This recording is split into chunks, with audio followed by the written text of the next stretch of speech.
Okay, so the last video for this unit is going to talk about some of the methods that we use to study the brain, because remember the brain's encased in inside the cranium, so it's a tough organ for us to access. And then we're also going to look at some of the things that may go wrong. So let's have a look at a couple of these methods of brain study. I'm not going to go too far into detail because a lot of this stuff you guys are going to hear a lot about it as you go through your program, and you're going to hear from experts, of which I am not. So just briefly introduce you to this, and then we'll move on. So the first one there is a CT scan. It's often mistakenly called a CAT scan, and this is going to provide photographs of the bone, the soft tissue, and the cavity of the brain. This type of a scan would make it really easy to see scar tissue or tumors or anything like that. And it's a pretty advanced scan that we use as often as we can. Those machines are generally quite busy when you go to a hospital. The next type of image there is the MRI, magnetic resonance imaging. This is going to be a step up from a CT scan. It's going to have a much greater contrast, so we're going to get better views, and there's going to be more detail. A more complex view of the brain can be determined with an MRI as opposed to a CT scan. The next one is a PET scan, a positron emission tomography. Now these scans will use radioactive nucleotides that'll visualize the brain in action. So we'll get a look at the way the brain functions by using this type of scan. And the last one there, the EEG, the electroencephalogram. This is where we put electrodes all over your scalp, and we record the activity of the brain based on the electrical activity. This is kind of an older test. It's not quite as sophisticated as the other ones there, but we can use it to get some great data, and it's a primary diagnostic value in the diagnosis of epilepsy, which is a disease that causes seizures. So each one of these will have its positives and its negatives, and we'll use them for different cases. They'll each have their use and what they're good for and what they're not, and that'll be depending on the doctor who orders the test on what they want to use. Now we'll just talk briefly about some of the disorders of the brain. There's a lot of things that can go wrong with the brain, as you can imagine, since the brain coordinates almost every part of our body. It can have far-reaching effects. So we'll look at a couple of common things that can go wrong. The first one there is meningitis, and if you look at the title, it should give you an idea that we're talking about the meninges. So the meninges part is going to be the part that's talking specifically about our structures. So the meninge is going to be meninges, and itis at the end usually means inflammation or infection. So meningitis is going to be an inflammation of the meninges, and that can be really, really serious because those are the protective membranes that protect the central nervous system.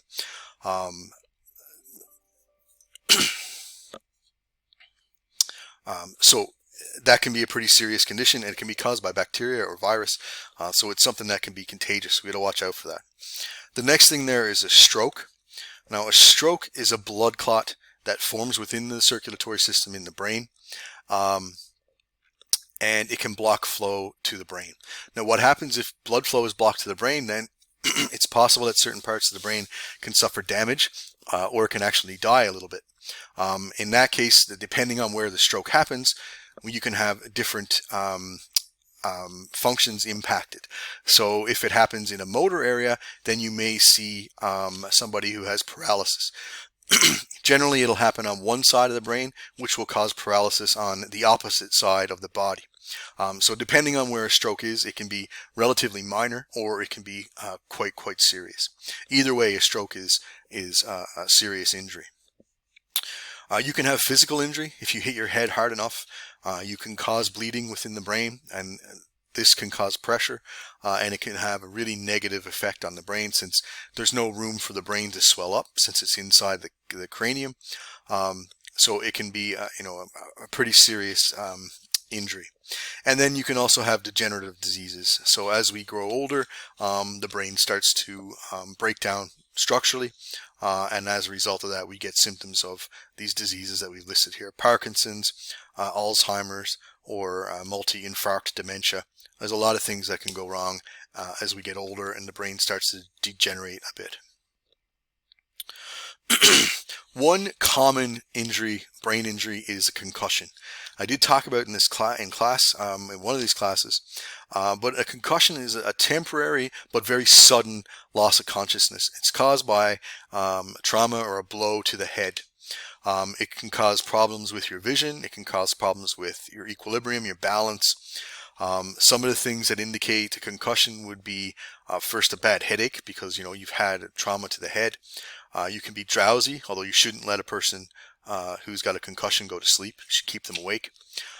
They can be nauseous or vomiting, throwing up. They can be confused. I've seen people with concussions get quite confused, not sure where they are or what time of day it is. And they could have memory loss too. They could have no recollection whatsoever of what happened and how they got concussion. It's the most common form of brain injury. A bump to the head can cause a concussion, so it's something that can happen to anybody. And over time, multiple concussions can have an additive effect. So the more concussions you have, the worse they can be. It gets to the point now where pro athletes, who in some cases get several concussions during their career, they suffer with a condition called concussion syndrome, which can have serious effects on anybody, but certainly in a pro athlete, it can be really serious. And then finally, the last thing almost we talk about in all these units is aging and what happens with our brain. As we get older, we have things that affect every part of our functioning, from the molecules to the cells, to the vasculature, so how the blood vessels and stuff react, how they function, the gross morphology even. All these things can change as we get older. One of the things that happens as we get older is that we get a decrease in the size of the brain. So as a result of that, or why it happens, is because neurons die as we get older. And the more neurons or the less neurons we have, the less capability we have for memory, for processing, and so on and so forth.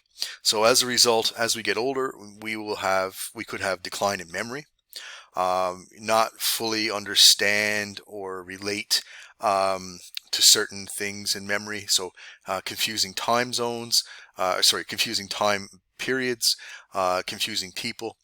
These are the type of things that would happen commonly in an aging brain. You'd have decreasing levels of dopamine and serotonin. Now, these are neurotransmitters that work inside the brain, and they're responsible for our mood, but they can also be responsible for memory and stuff like that. And you can also have vascular changes. So those are going to be